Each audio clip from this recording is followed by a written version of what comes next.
IELTS Listening, Model Test 1. You will hear a number of different recordings, and you'll have to answer questions on what you hear.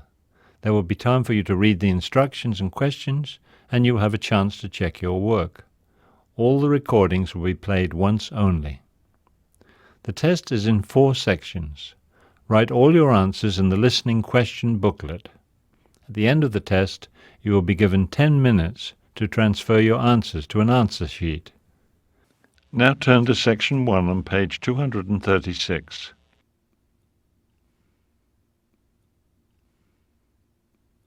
Section 1. You will hear a conversation between Mark Winston, who wants to learn Japanese, and Kathy Green, who is a receptionist at the World Language Academy. First, you have some time to look at questions 1 to 3 on page 236.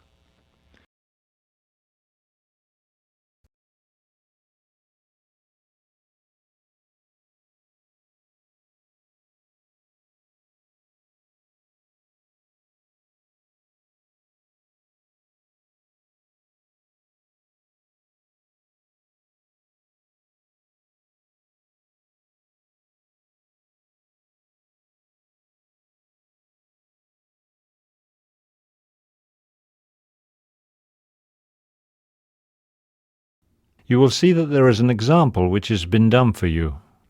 On this occasion only, the conversation relating to this will be played first.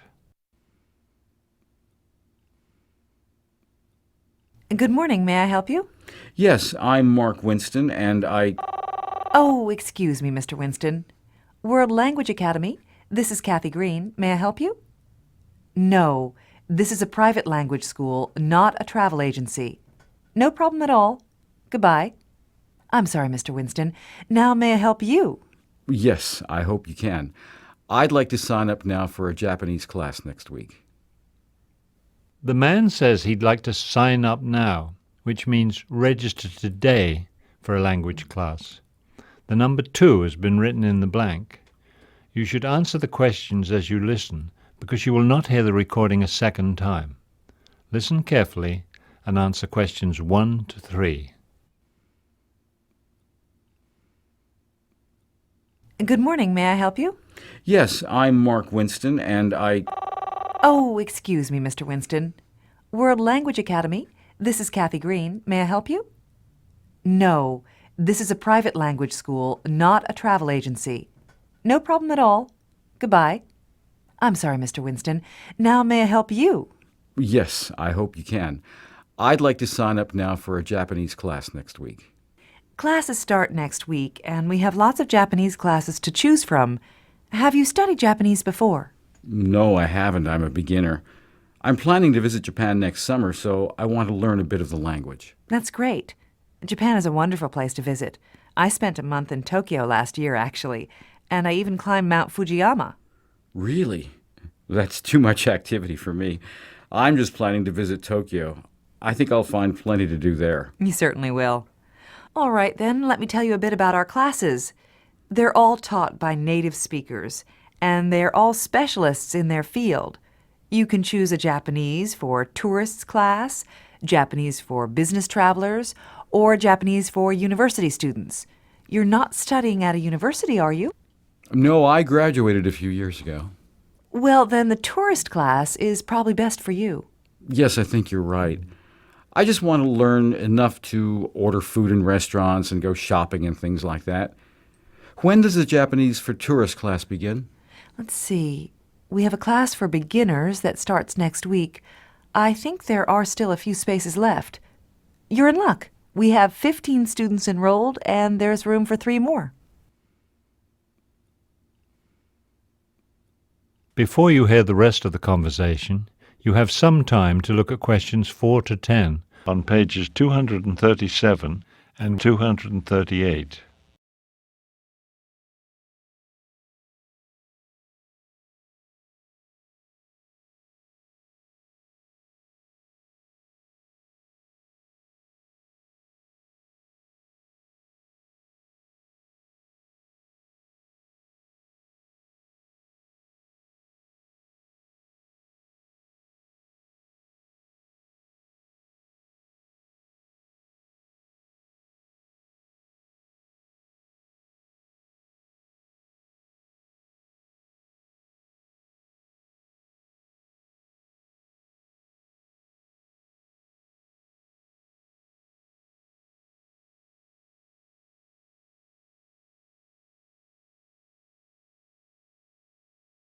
Now listen and answer questions 4 to 10.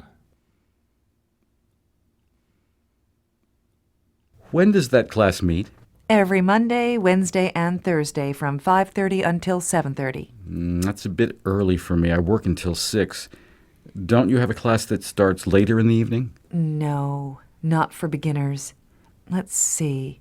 We have an afternoon class on Monday, Wednesday, and Thursday from 1 to 3. Oh, but that's an intermediate class. What about mornings? We have a beginner's class that meets 5 days a week, Monday through Friday from 9 a.m. until 10 a.m. Could you do that? No, I work all day. I only have evenings and weekends free. The advanced class is Tuesday and Thursday from 7:30 to 9:30, but you've never studied Japanese before, have you? No, I don't know anything about it. Well, we have a beginner's class on Saturday from 9 in the morning until 2 in the afternoon. 9 until 2, that's a long class. We also have private tutors. Actually, I usually recommend private tutors because they give you individualized attention. You're the only student in the class, so the tutor teaches you according to your specific needs. It really is the best way to learn a language. It sounds great. I'd learn a lot that way, wouldn't I? You really would. And it's very convenient. You can arrange to meet with your tutor at whatever time suits you. Fantastic. How do I sign up? Well, how many hours a week do you want to study? We usually recommend 3 to 5 hours a week for a minimum of 4 weeks. Okay, I'll start with 3 hours a week. Great. You can send us a check to cover the first week of classes, or you can pay now by credit card. 3 hours of private classes comes out to $300, plus a $25 registration fee. $300? That's $100 a class. And it's certainly worth it. You'll be studying with a native speaker of Japanese, and all our tutors are professionally trained in the latest teaching methods. You'll be getting the best instruction money can buy. But $100 a class, that's over $1,000 for a month of classes. I'm sorry, but I just can't do that. Then take the Saturday class. It's only $300 a month, and it's small. There will be only 4 or 5 students in it. Great, I'll take that class. Can I pay by check? Yes. Just bring your check to the first class. See you next Saturday at 9 o'clock. That is the end of Section 1. You now have half a minute to check your answers.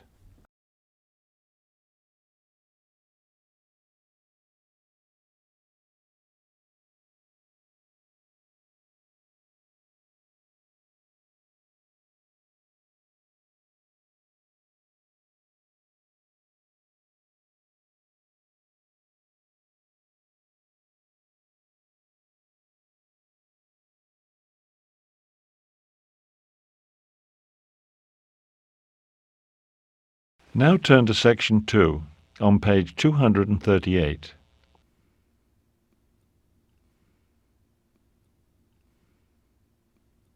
Section 2. You will hear a guided tour of an old mansion.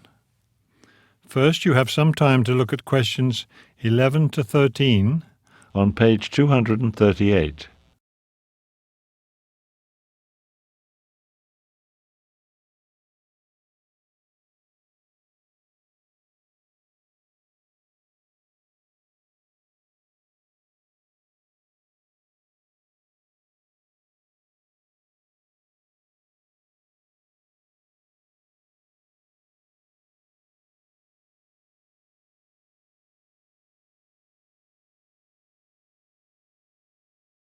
As you listen to the first part of the talk, answer questions 11 to 13.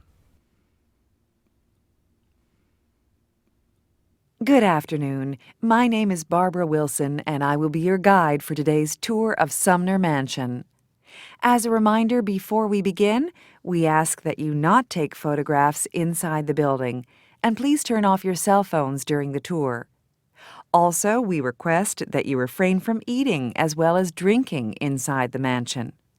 Refreshments will be available at the end of the tour in the cafe next to the garden.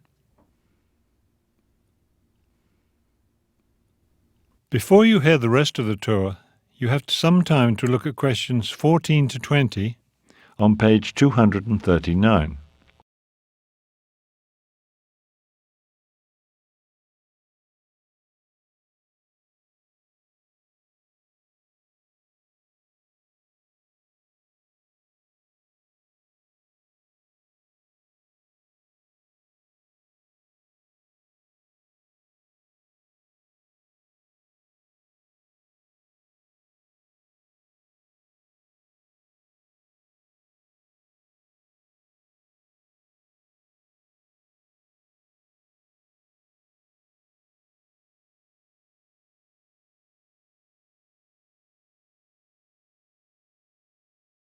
Now listen and answer the questions 14 to 20. Now to begin, here we are at the main entrance. You will notice the elaborate Italian frieze installed by the original owner when the mansion was built in 1810. To the left of the entrance is the main living room. This was used by the Sumner family for entertaining guests, particularly for their tea parties. They were famous for the tea parties that they gave in this room. Here on display you can see the elegant chinaware they used for their parties. There are several sets of china imported from abroad. Let's go over to the other side now. This room to the right of the main entrance is the dining room. Of course, the family meals were served here, but the most interesting thing about this room is the art. The Sumners collected a lot of art, and some of the finest pieces of their art collection are displayed in this room. On that wall opposite, you can see a large painting of a garden. Mr. Sumner bought that on a trip to China in 1825.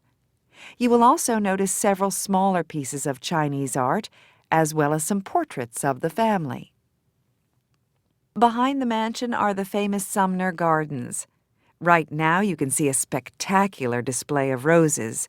The tea roses are especially nice, and there are many other varieties of roses as well. The guided tour will not continue into the garden. You can enjoy it on your own. Don't forget to stop in at the cafe before you go home for some tasty hot or cold tea and pastries. You enter it through the garden, but it's just behind the living room. There is also a small display there of kitchen tools used in the original mansion kitchen, which I am sure you will enjoy viewing. If you feel disoriented after walking around the gardens, don't worry. Remember that the parking area is just beyond the cafe, so it's a short walk back to your car. Also, please remember that the grounds close at 5 p.m., as we are still on our spring schedule. If you come back next week, the summer schedule will have started and will be open a full 10 hours a day from 10 in the morning until 8 in the evening. Thank you for visiting, and come back anytime. We're open 7 days a week. That is the end of Section 2. You now have half a minute to check your answers.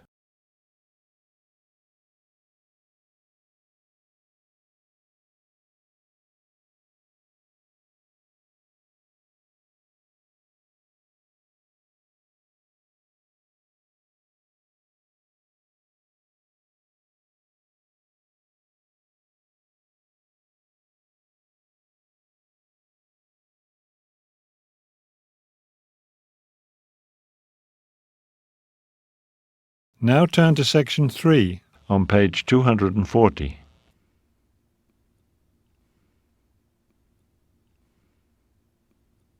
Section 3.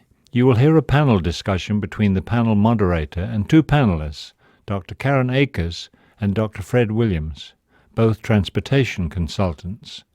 In the first part of the discussion, they are talking about the future of public transportation. First, you will have some time to look at questions 21 to 26 on page 240.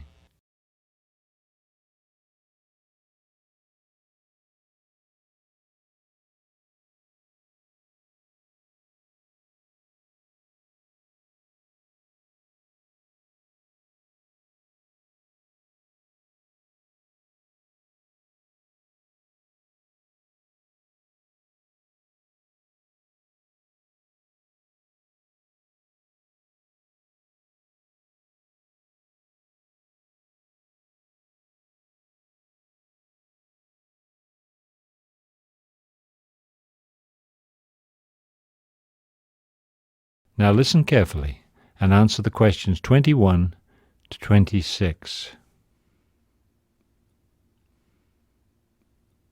Dr. Williams and Dr. Akers, I want to thank both of you for coming today and sharing your thoughts on the future of public transportation. Glad to be here. Thank you. Let me ask you first, Dr. Williams. Traffic congestion is becoming more and more of a problem, and it's spreading. We're used to traffic jams in cities, But now we find traffic problems on many major highways that run between cities. What solutions do you see for the future of transportation? Many transportation experts, myself included, are excited about the potential of high-speed trains. These trains are having a great deal of success in Japan and in several European countries as well. They've actually been around for a while, since 1964, in fact. The first high-speed train was put into operation that year. What would the speed be exactly of a high-speed train? How would you define high-speed train? We usually call a train high speed if it's capable of traveling at 200 kilometers an hour or faster. That's very fast. It would seem to open up a lot of possibilities for transportation between cities. Yes, that's right. 50 years ago or more, conventional trains were the major form of transportation between cities. Of course, they weren't high-speed trains, but nobody expected that then. Those old trains provided frequent, reliable, and affordable long-distance transportation, and most people used them. Then things changed. Cars and highways were improved, so more and more people started driving cars. Cars are a great form of transportation. Everybody loves them because they're so convenient. But we usually use cars for local trips, shopping and going to work and things like that. That's true. For long-distance trips, most people nowadays rely on planes. Plane service is more frequent and affordable now than it was in the past, so planes, like cars, have become more convenient for people. Meanwhile, trains have more or less fallen by the wayside as a common means of transportation. But with everybody driving cars and taking planes, we have a lot of congestion. And not just on the roads. Airports have become very crowded too. Exactly. We have congestion everywhere now, so we need to look at new forms of transportation. Before you hear the rest of the conversation, you have some time to look at questions 27 to 30 on page 240.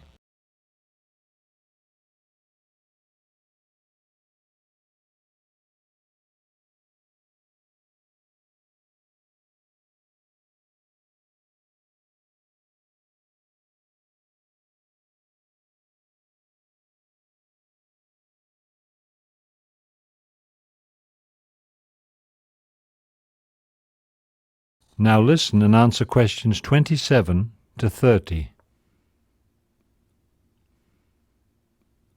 And that's where high-speed trains come in. They offer several advantages over both cars and planes. When you take everything into consideration, getting to the train station, boarding the train, and all that, a high-speed train gets you to your destination just about as quickly as a car.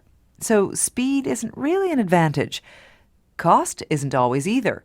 Depending on how many people are traveling with you, a train trip could be more expensive than a car trip. But a train trip is much more relaxing than a car trip.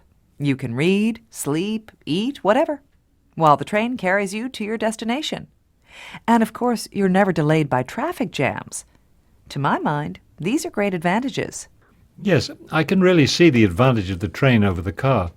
But what about planes? Planes are much faster than cars, so that's a big plus for planes. Not necessarily. For trips shorter than 650 kilometers, high-speed trains can actually be faster. Checking in at the airport and going through security takes a long time. You don't have that kind of delay with a train. Also, trains can carry more passengers than planes. They can also offer more frequent service. So for your medium-distance trips, they really are faster than planes. That is the end of section 3. You now have half a minute to check your answers.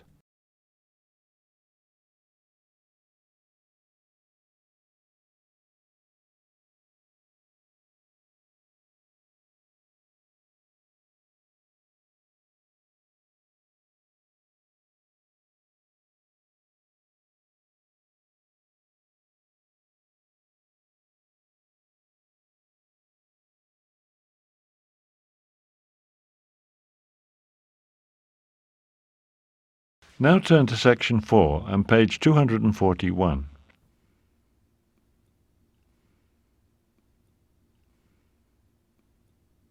Section 4. You will hear a lecture on Albert Einstein. First, you have some time to look at questions 31 to 40 on page 241.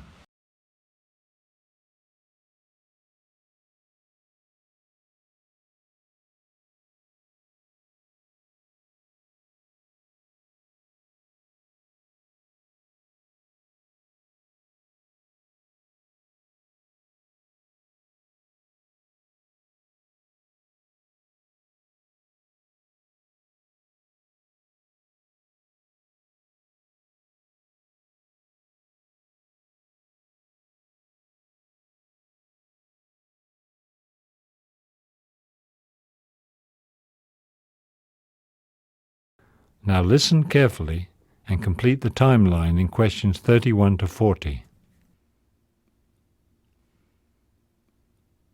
Today, I want to talk about the early life of a man whose name is synonymous with genius, Albert Einstein. He's well known, of course, for his work in physics, especially his theory of relativity. This is a term that everyone has heard, but few laypeople, and I do not mean to include you in this group, but few non-physicists understand. Equally incomprehensible to most people is why Einstein, the genius, did so poorly at school. There are some questions, actually misconceptions, about his early life, particularly about his lack of success in school, that I want to clear up for you. Let's look now at some true facts about the life of this famous man. Albert Einstein was born in Germany in 1879. As a child in school, he had a reputation as a slow learner. Now, there were a couple of theories about why he could not keep pace with his classmates.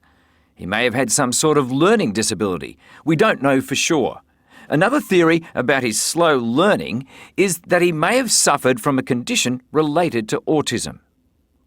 Whether it was a learning disability or not, Einstein himself believed that his slowness actually helped him develop his theory of relativity.